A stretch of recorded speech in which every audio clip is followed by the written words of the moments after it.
한 주간의 뉴스들 중에서 주목할 만한 이슈들을 깊이 있게 얘기해보는 시간입니다. 김원식 시사평론가 함께했습니다. 안녕하십니까? 네, 안녕하십니까? 네, 한 주간 많은 뉴스들이 있었습니다. 이 평론가님 눈길을 끌었던 이슈 어떤 게 있었습니까? 네, 이 지자체가 사업을 추진할 때 여러 가지 갈등 상황이 있을 수 있는데 이에 관련한 조례들이 그런 갈등 상황에 도움이 안 된다. 특히 시민 참여를 이끌어내지 못했다라고 하는 보도가 있었습니다. 예. 그래서 앞으로 시민들이 이제 제안하는 그런 사업들이 잘 반영이 될 수 있도록 하는 공공 프로세스의 개혁이 필요하다는 뉴스가 눈에 띄었습니다. 예. 자, 오늘 준비한 이슈도 바로 이 시민 참여와 관련된 이슈입니다. 자, 이 서울시에서는 시민이 예산 편성 과정에 참여하는 제도, 즉 시민 참여 예산제를 운영하고 있습니다. 주민 의견을 예산 계획 과정에 반영해서 지방자치를 구현하기 위한 제도라고 할 수 있는데요. 서울시가 내년에 시행할 시민 참여 예산 관련 사업을 투표로 결정한다는 소식입니다. 영상을 보고 이야기 나눠보겠습니다. 2022년 시민 참여 예산 사업을 결정하기 위한 시민 투표가 진행됩니다. 시민 참여 예산은 서울시가 추진하는 정책 관련 예산을 편성하는 데 시민 의견을 반영하는 제도로 서울시청 집행부의 예산 편성권을 주민과 공유하는 것을 골자로 합니다. 투표 대상 사업은 서울시 내 공원과 한강 일대를 중심으로 한 54건의 사업을 대상으로 합니다. 대중교통에서 보행 등을 비롯한 교통사업과 환경이나 문화 분야까지 아우르고 있어 대상 사업들의 예산 운용 규모만 300억 원에 이릅니다. 서울시는 지난 5월부터 7월까지 시민과 전문가, 서울시 공무원 등 650여 명이 검토한 결과를 바탕으로 8월 한 달간 사업 대상을 선정하기 위한 시민 투표를 진행할 계획입니다. 투표 참여는 사전에 지정된 서울 21개 구청 현장 투표소나 서울시 전자투표 앱을 통해 할 수 있으며 1인당 5개의 사업을 선택할 수 있습니다. 투표 결과는 이달 28일 발표돼 올 연말 서울시 의회 심의를 거쳐 내년부터 시행됩니다. 네.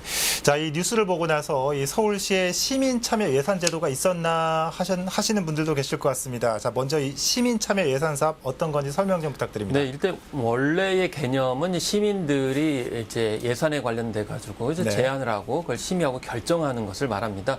근데 서울시에서 이제 크게 두 가지 유형이 있었거든요. 하나는 수기형과 제한형입니다. 수기형은 이제 일반 전문가와 시민들이 일정 정도 소양의 교육을 받은 다음에 예. 50대 50으로 참여를 하면서 기존 사업에 관련돼 가지고 시민의 관점에서 이제 심의를 하는 것이고요. 이 제한형 같은 경우는 처음부터 이 시민들이 일상생활의 어떤 불편 요소라든지 새로운 네. 사업에서 제안을 하게 되고 그것을 이제 심의를 해가지고 나중에 예산에 반영을 하는 건데 예전에는 이제 이원화됐었습니다. 이제 수기형하고 제한형하고 이원화됐었는데 이번에는 수기형에 참여했던 민관 협의체가 시민들이 제안했던 이 예산 사업들을 심의를 해가지고 이번에 투표를 붙이겠다. 투표에는 이제 일반 시민들이 참여를 하게 되는 것이죠.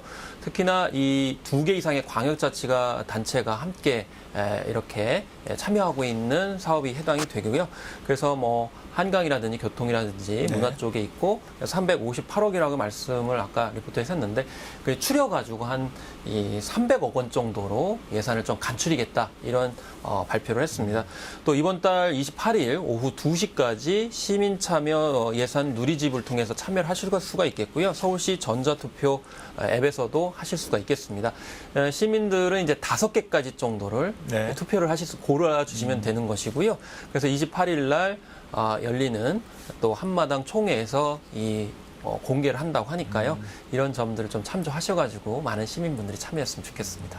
시민 참여 예산제에 대한 전반적인 설명을 해주셨는데 그럼 이게 도입되고 시민들이 참여하게 되면서 어떤 효과와 변화들이 있었습니까? 네, 일단 숫자로 보면은 매년 10만 명 이상의 시민들이 지금 사업을 제안하고 또 투표에 참여하고 계신 것으로 이렇게 나타나고 있거든요. 또 이게 우리가 사업을 이제 만약에 발주를 하게 되면은 네. 시민들 입장에서는 이게 과연 어떤 과정에서 나왔는지 잘 모르는 경우도 많았고 예. 심지어는 공정한가 객관적인가 이런 이제 잡음이 계속 있었거든요. 그런데 이런 부분들이 공정성, 객관성 측면에서 많이 해소가 된 측면이 있습니다. 그래서 재정 분야의 참여 민주주의를 한 단계 업그레이드 시키고 또 이 실질적으로 내실적인 어떤 변화를 추구했다라는 네. 건데 무엇보다도 시민들이 그냥 일방적으로 사업을 추진할 때 받아들이는 수동적 입장이 아니고 이 서울시와 동반자적인 수평적인 어떤 협력적 관계라는 거를 자리매김했다는 것이 큰 특징이고 또 시민들이 정부 활동에 직접적으로 참여하고 있다는 점에서 굉장히 많은 변화들을 인식적으로나 실제적으로 기했다고 볼 수가 있겠습니다. 네. 자, 이 서울시 시민참여 예산제가 지난 2012년도에 도입됐으니까 어느덧 10주년을 맞이하고 있습니다. 내년이면 10주년인데 그동안 대표적인 시민참여 예산 사업들로 진행된 사업들은 어떤 게 있었고 또 성과로는 어떤 게 있었습니까? 네, 그렇습니다. 일단 대표적인 사업들이 이제 시민들이 밀접하게 느끼는 것들이 해당이 될 수가 있겠는데요. 네. 예를 들면은 공공형 실내 놀이터입니다. 그러니까 미세먼지라든지 또 요즘과 같이 굉장히 폭염이 있다거나 또 한파가 또 겨울에 올 수도 있기 때문에 이런 경우에는 참 아이 키울 때 집에만 있기가 참 힘든 그런 상황이거든요. 그러면 나가긴 나가야 되는데 어디로 가야 되냐. 특히 코로나19 상황 속에서는 예. 안전한 놀이터가 없는 상황이고 또 야외 놀이터 하더라도 폐쇄된 경우가 상당히 많습니다. 그래서 미세먼지나 폭염, 한파에 상관없이 영유아들이 놀 수 있는 공간을 마련한 것이 바로 공공형 실내 놀이터라고 볼 수가 있겠고요. 여기는 공기청정기뿐만이 아니고 또 아이들이 놀 수 있는 놀잇감이라든지 장난감 그리고 서적까지도 네. 구비가 되어 있고 또 안전할 수 있도록 전부 다 이 고무 재질로 이루어져 있기 때문에 안전사고에도 이제 안전합니다. 그리고 무엇보다도 무료로 사용할 수 있다는 점, 이런 점이 많은 시민들한테 호평을 받았고요. 네.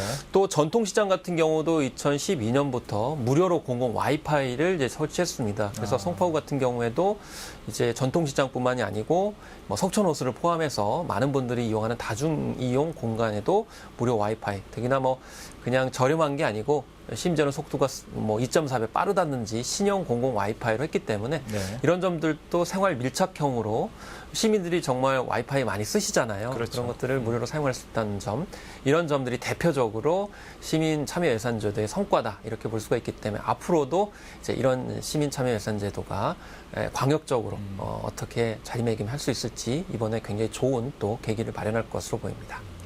꽤 다양한 사업들이 잘 진행되어 온 것 같은데 그럼 아쉬운 점이나 혹은 보완되면 더 좋을 점 뭐가 있을까요? 네, 수기 과정 아까 말씀드린 수기라는 것은 이제 찬찬히 시민들과 함께 예산을 꼼꼼히 따져보는 것인데 여기 아직은 그래도 활성화가 덜 되지 않았다라는 지적들이 상당히 있고요. 또 심사 대상에 대한 절차가 좀 많이 복잡하다 보니까 예. 그런 점에서 일반 시민들이 참여하기가 녹록지 않다 이런 점이 여전히 지적이 되고 있습니다.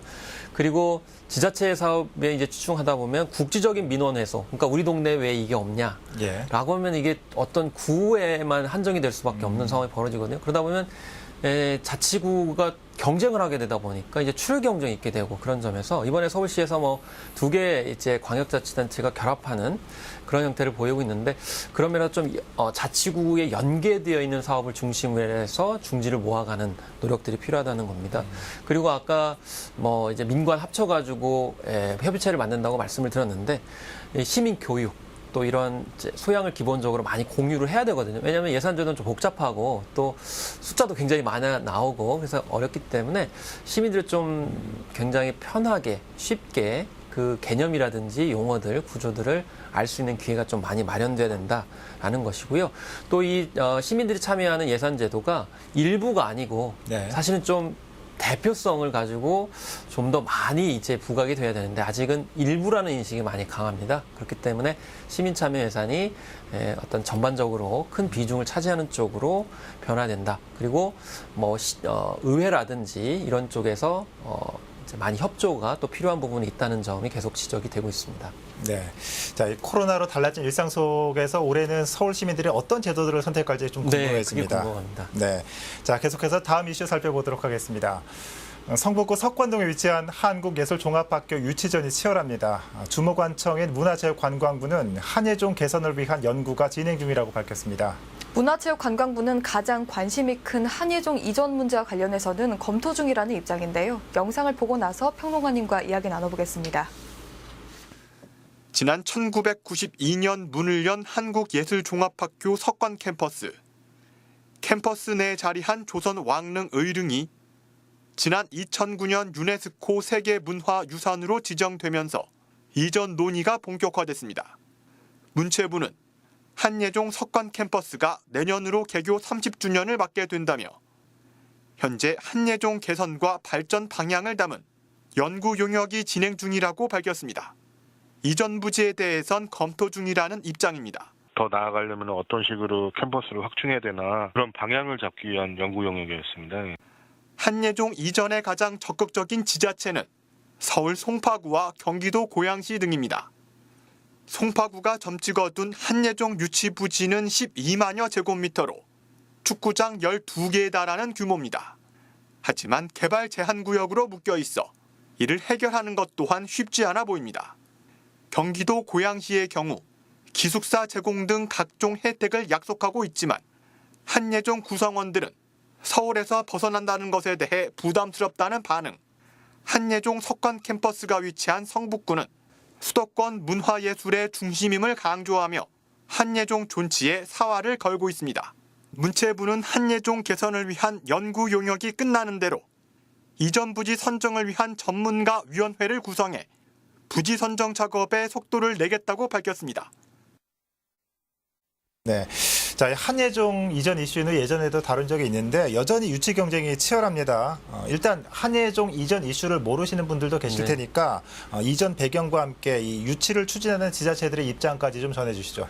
네, 일단 지금 한예종이 석관동에만 있는 것으로 이제 알고 있는데 사실 예. 그렇지 않고 서초구 서초동 그리고 종로구 와룡동 이렇게 세 개 캠퍼스가 나뉘어져 있습니다. 예. 그러다 보니까 이제 오래 전부터 이 세 개의 캠퍼스를 한 곳에다가 묶는 것이 필요하다라는 그런 이제 제안들이 왔었는데 지금 몇 년째 끌어왔는데 이제 조만간 그 부지를 문화체육관광부에서 선정을 하겠다 이렇게 발표를 하게 되면 지금 핫 이슈가 되고 있는 그런 상황이거든요. 네. 그리고 당연히 어디로 갈 거냐라고 했을 때 지금 서울 시내에는 송파구고요. 경기도 같은 경우는 과천시하고 그다음에 고양시가 지금 부지를 여러 가지 인센티브나 조건을 통해 가지고 유리하게 제공할 테니까 우리 쪽으로 와달라 이렇게 얘기를 하고 있는 그런 상황이거든요. 근데 사실 한예종의 전체 구성원은 한 4,100명 정도 되는 것으로 나타나고 있는데 네. 이분들 같은 경우는 서울시 좀 남아줬으면 좋겠다 이렇게 얘기를 합니다. 사실 그 전에도 서울 안에 있던 이제 예술대학이 경기도 쪽으로 간 경우가 있어요. 근데 예. 사실 현실적으로 서울의 인프라가 상당히 많이 구축되고 있는 그런 상황이라서 예를 들면 그 학교는 안산까지 내려갔었거든요. 그러다 보니까 사실 예술 같은 경우는 전시관이라든지 또 미술관 그리고 공연장하고도 많이 맞물려 있기 때문에 그런 점에서 어려움을 좀 호소했기 때문에 아마 그런 면에서 이 한예종 구성원들은 서울시 쪽으로 안으로 갔으면 좋겠다 이런 입장을 밝히는 것으로 나타납니다. 근데 인프라를 보면은 사실은 송파구 같은 경우는 12만 제곱미터를 말씀을 했는데 네. 그 주변에 공연장이라든지 아니면 컨벤션 센터가 상당히 좀 거리가 있을 수 있거든요. 그렇지. 그리고 거기에다가 이제 그린벨트로 묶여 있고 또 과천시 같은 경우는 22만 제곱미터를 한다는데 거기는 사실 강남에 인근하긴 하지만 인프라가 없는 상황이고요. 예.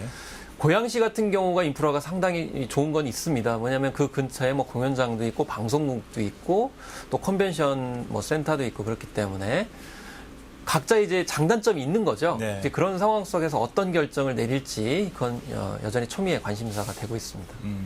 네, 뭐 각 지자체들의 입장에 대해서 설명을 좀 간단하게 해주셨는데 사실 학생들, 뭐 교직원들의 입장도 굉장히 중요할 것 같습니다. 이런 학내 구성원들은 어떤 생각을 갖고 있습니까? 일단은 사실 석관동만 말씀을 이제 하시지만 이 서초구 서초동 그러니까 예술의 전당 쪽입니다. 그리고 종로구 와룡동 그쪽 같은 경우는 대학로하고 또 인근 지역이고 또 석관동 같은 경우는 이제 성북구에 있는데 이 너무 흩어져 있다 보니까 시너지 효과를 일단 발휘해서 한 곳에 모인다는 것은 이제 생각할 수 있어야 됩니다. 그렇지만 서울 시내에 중심부의 입지를 구하기는 상당히 힘든 상황이고요. 그리고 이제 문화체육관광부 산하기 때문에 이제 민간 기업처럼 민간이 살 수 있는 게 아니고 정부 공공 이제 예산을 가지고 부지를 마련해야 되기 때문에 자치단체의 그런 입장을 듣지 않을 수가 없습니다. 이제 예. 개인 같은 경우에는 자신들대로 하게 되지만 공공성의 이익을 찾아봐야 되기 때문에 그래서 이런 문화체육관광부의 고민 그리고 학내 구성원들의 고민 이걸 좀 따져봐야 되겠고요. 그 다음에 한편으로는 이제 학내 구성원들은 서울시의 어떤 송파구라는 그런 측면이 입지가 뭐 전시관이라든지 미술관 이런 것이 없다 하더라도 이 서울이기 때문에 아마 선호를 하는 듯 싶어요. 그렇지만 이 전반적으로 봤을 때 그 향후에 미래적으로 어떤 것이 더 바람직한지를 어떤 인프라 관점에서도 좀 따져볼 필요가 있겠다 이렇게 생각이 듭니다. 예, 좀 미래적인 측면까지 바라봐야 된다 이렇게 말씀해 주셨는데 말씀해 주신 대로 이게 한예종만의 문제가 아니기 때문에 지자체들이 이렇게 사활을 거는 걸 텐데 이 공익 측면에서 본다면 어떤 측면을 더 고려해서 이전 문제를 해결해야 될까요? 네, 일단은 지금 현재 이제 살펴봐야 될 게 뭐냐면은 이 한예종이 이제 옮겼을 경우에 네. 그 분명히 옮기는 지역에는 뭔가 또 다른 대체가 필요한 것이 사실입니다. 예를 들면은 만약에 석관동 캠퍼스가 이전하게 되면 지역이 공동화 현상이 벌어지게 되고 특히 이제 학생들이 많이 이용하는 시설들 같은 경우는 더 이상 학생들이 없기 때문에 자영업하시는 분들은 굉장히 큰 타격을 받을 수가 있는 거거든요. 그렇기 때문에 지금 현재 보도는 새로 이전해 가는 곳에 뭐 어떤 식으로 이제 잘 돼야 되는가만 보지만 결국 이전하고 난 자리에는 과연 어떤 대책이 있는가 이런 점을 좀 따져봐야 되거든요. 그러면 그 이전하고 남은 자리에 어떤 기관을 유치한다든가 또 남은 주민들을 위해서 어떻게 경제적인 방안들을 마련할 것인가 이걸 같이 좀 고민을 해줘야 되는데 그런 점이 없다 보니까 특히나 뭐 서초구 서초동이나 종로구 와룡동보다는 좀 더 규모가 컸던 석관동 캠퍼스 주변에 있는 주민들이 네. 반대의 그런 이제 위원회를 만들기도 있는 거거든요. 그런 점에서 이게 부지 선정만 한다고 해결되는 게 아니고 주민들의 갈등 상황을 해결하기 위해서도 미래 대안적인 모습들을 정책적으로 같이 모색을 해야 되는 그런 상황이라고 볼 수 있겠습니다. 네, 뭐 이전하고 남은 자리에 대한 고민도 함께 병행돼야 된다라는 그렇습니다. 말씀이신 거기에 것 다시 같습니다. 또 네. 교육기관을 뭐 유치하는 것도 바람직하게 볼 수 있죠. 왜냐하면 교육시설이었기 때문에 교육 인파는 그대로 있는 거거든요. 이제 이런 점을 일단 생각을 해야 되고요. 또 한편으로는 이제 성북구에서 주장하는 건데 이게 이전하게 되면 건물 건축비만 6천억 원이 들어가고 부대 비용까지 한 1조 원 정도 들어간다는 성북구의 주장이 있어요. 그렇지만 이게 정확하지는 않을 수 있겠지만 상당한 비용이 또 들어가거든요. 그러면 새로 들어가는 비용과 또 남은 어떤 인프라 이 차이에서 어떻게 유휴 공간들을 잘 활용할 것인지 되도록이면은 교육적인 관점에서 공익성을 담보할 수 있는 대안까지도 이번에 모색이 되면 좋겠습니다. 네, 알겠습니다. 자, 이 한국예술종합학교 하면은 국내 대표 예술교육기관으로 평가받는 대학 중에 하나입니다. 이 한예종 캠퍼스가 어느 곳에 세워지든 이 대한민국 예술교육 발전에 도움이 되는 선택이기를 기대해 봅니다. 오늘은 심의 참여 예산 사업과 한예종 이전 문제에 대해 살펴봤습니다. 지금까지 김원식 평론가와 함께했습니다. 오늘 말씀 잘 들었습니다. 고맙습니다. 감사합니다.